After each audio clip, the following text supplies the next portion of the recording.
होगा लाला, जिसे आप सब लोग तो जानते ही होंगे। तो आज मैं उसी की स्टोरी सुनाने वाला हूँ कि उसका ओरिजिन आखिरकार है क्या। तो दरअसल देखो, चलो फटाफट से स्टोरी को शुरू कर लेते हैं क्योंकि मेरे पास ज़्यादा टाइम नहीं है, ठीक है ना। तो सबसे पहले हम लोग मैं ये बता देता हूँ कि होगा लाला की दरअसल माँ एक विच है और उसका बाप एक एंटिटी, समझ रहे हो। तो सबसे पहले ये शुरू करते हैं। देखो, एक बहुत समय पहले की बात है। एक गांव रहता था, यानी कि एक विलेज रहता है था, जहाँ पर एक गांव वाली रहती थी, लड़की थी वो। तो फिर एक दिन वो ऐसे घूमने जा रही थी कहीं पे, लेकिन थंडर स्टॉर्म का मौसम अचानक से आ गया और तभी वहाँ पर सब लोग अपने घरों में चले गए, पर वो नहीं जा पाई। ले तभी उसके ऊपर एक बिजली गिर गई। तो बिजली गिरने से, जैसा कि हम सबको पता है कि बिजली गिरने से एक नॉर्मल विलेजर विच में कन्वर्ट हो जाता है, तो उसके साथ भी सेम ऐसा ही हुआ कि वो भी विच में कन्वर्ट हो गई। तो जब वो विच में कन्वर्ट हो गई तो सारे विलेजर्स ने उसे अपने गांव से निकाल दिया, क्योंकि उन्हें लग रहा था कि वो विच उनके लिए खतरा है। पर देखो, उसे लगा, जो विच थी उसे पता था कि मैं इस गांव के लिए खतरा नहीं हूँ, क्योंकि मुझे पता नहीं है कि मेरी गलती क्या है, आखिर क्यों निकाला गया मुझे।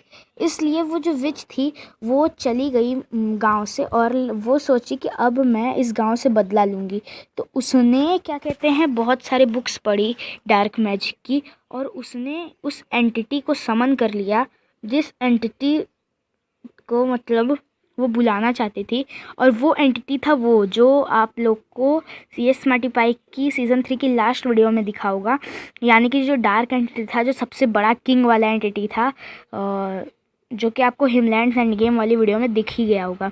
तो उस एंटिटी को बुलाया और उस एंटिटी से कहा कि मुझे एक ऐसी चीज़ की ज़रूरत है, ऐसे एंटिटी की ज़रूरत है, एक और ऐसी ही छोटी एंटिटी की ज़रूरत है जो कि इस पूरे गांव को तबाह कर सके, जिसके पास बहुत सारी शक्तियाँ हों। तो उस एंटिटी ने, जो उस एस मल्टीपाई की आपने एक वीडियो में देखा होगा सीज़न 2 की, कि उसने जॉम्बी को, एक जॉम्बी आ रहा था तो उसने उसे होगा लाला नाम से नेम टैग कर दिया था। तो उसी होगा लाला नाम के नेम टैग वाले जॉम्बी को उस डार्क एंटिटी ने होगा लाला मतलब नल की पावर्स दे दी। और तुम सबको पता है कि नल कितना ज़्यादा स्ट्रॉन्ग एंटिटी है, और नल के बारे में जिसको नहीं पता, वो कोई बहुत सारी वीडियोस बन चुकी है नल के ऊपर, तो आप लोग उसे भी जा कर के वॉच कर सकते हो। तो जो नल था, तो नल ने भी सहमत हो गया और उसने होगा लाला को अपनी पावर्स दे दी, जिसकी वजह से होगा लाला का भी बॉडी का कलर नल की तरह ब्लैक हो गया और उसकी आंखें नल की तरह वाइट नहीं बल्कि रेड हो गई, क्योंकि उसके अंदर असली का ब्लड फ्लो करता था। तो फिर उसने मतलब अब जब वो गांव को तबाह कर दिया, क्योंकि सबको पता है कि इतना पावरफुल है, वो तुरंत गांव तबाह कर सकता है। तो जब होगा लाला ने गांव को तबाह कर दिया, तो उसके बाद उसने होगा लाला ने ये सोचा कि चलो डार्क एंटिटी से पूछते हैं कि हमारा अगला काम क्या है। तो उस डार्क एंटिटी ने होगा लाला को ये बताया कि अब तुम्हें क्या करना है, कि जितने भी मतलब प्लेयर्स होते हैं माइनक्राफ्ट के, तुम्हें उन सब के वर्ल्ड्स में जा कर के उसको हॉन्ट करना है, उन सारे लोगों को। तो उसके बाद जब पूरा गांव तबाह हो गया, तो फिर जो डार्क एंटिटी था उसके पास होगा लाला गया और उसने क्या कहते हैं डार्क एंटिटी से कहा कि अब मेरे लिए क्या काम है। तो वही सेम चीज़ उसने कही कि तुम सारे प्लेयर्स के वर्ल्ड में जाओ और उन सबको हॉन्ट कर डालो, ठीक है, और उन सब के वर्ल्ड पे कब्जा करके वो वर्ल्ड मुझे दे दो।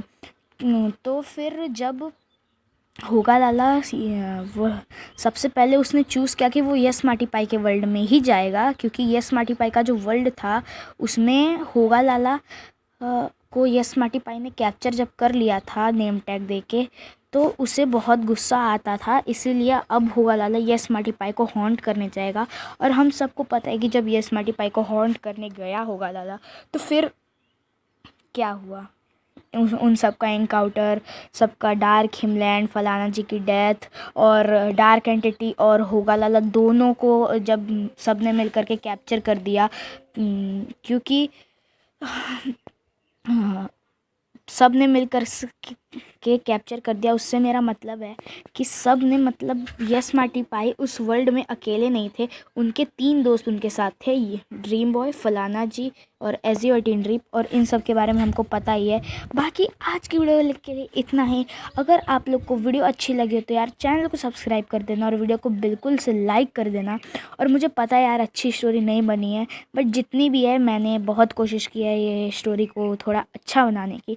सो मैं मिलता हूँ आप लोगों से अगली ऐसी ही वीडियो में, तब तक के लिए सायोनारा।